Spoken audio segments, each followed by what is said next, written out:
Hey everyone, welcome back to Corporate Decoded, the place where we take apart company reports. This time we're digging into Anti-Aging Quantum Living's latest report.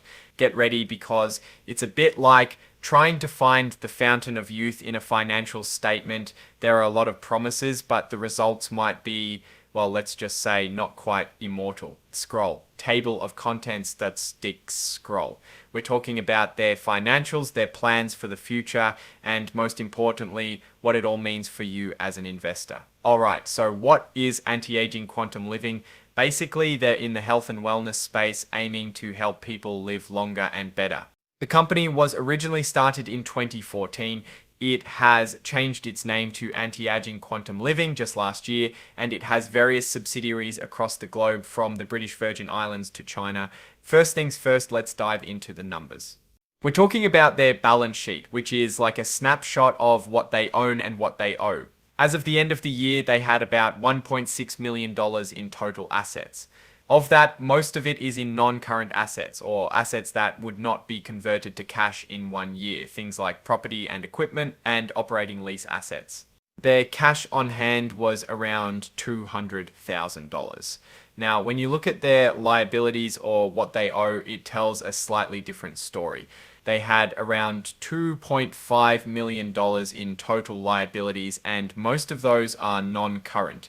This means they have significant debts that are not due within the coming year. Now let's discuss their income statement, which reveals how much money they're bringing in and where it's going.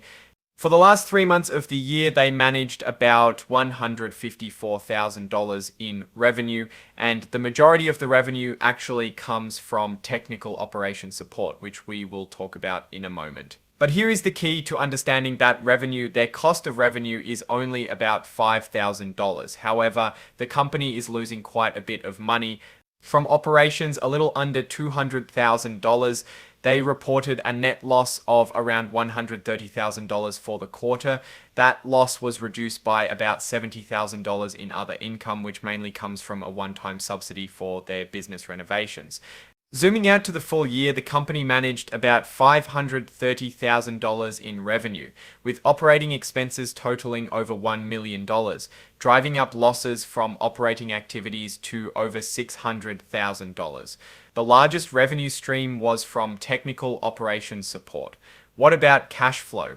The business spent a little over $500,000 in operating activities for the year, but they were able to raise quite a bit of money through a variety of debt instruments, raising the cash holdings for the year. One metric to keep in mind about the company is that it has about 30 million shares outstanding. The company is losing over 10 cents for every dollar of revenue, but the per share loss is minimal. Where's all the money going? Well, it seems that selling general and administrative expenses account for a little over $300,000 in losses. So what does Anti-Aging Quantum Living actually do with their operations? It seems the company is in various business activities, including e-commerce platform development and brand licensing. Their largest subsidiary is Dowling Dr. Zhejiang Health Management Limited. It also provides technical support and maintenance for distributors, along with health consulting services.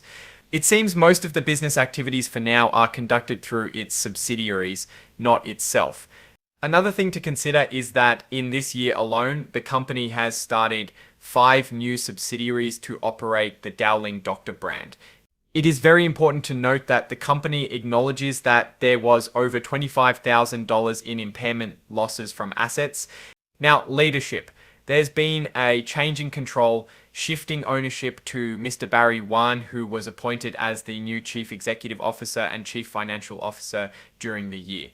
The company is in significant risk of going bankrupt and cannot guarantee it would be able to operate the coming year, and it cannot guarantee whether the loans to the company will materialize. For the year, the loans have significantly increased to a total of $800,000. And they do not require immediate repayment. They also rent different properties for use as offices, in which they have about 3 years left before the end of their operating lease. Alright, so that's a wrap on Anti-Aging Quantum Living's latest report. But what does it all mean? Well, the company seems to be in a bit of a transition phase. One of the biggest red flags is their going concern warning, which is basically an acknowledgement that there's doubt about whether they can stay in business. That accumulated deficit is pretty concerning. They are struggling to turn a profit, relying heavily on debt and burning cash. All the revenue is going to paying rent and administrative costs, and as mentioned, they are reliant on additional debt to run operations. The company is aiming for the health and wellness space, and it is starting more subsidiaries, but given their financial situation and going concern announcement, this is highly risky. The current stock price at this time would be overvalued. Given these factors, I am leaning towards a bearish outlook for Antiaging Quantum Living. The current market conditions, cash and potential are very difficult to assess, and I would wait for now. Thanks for tuning in to Corporate Decoder. If you found this breakdown helpful, don't forget to subscribe for more deep dives into the world of corporate finance. And remember, always do your own research before making any investment decisions.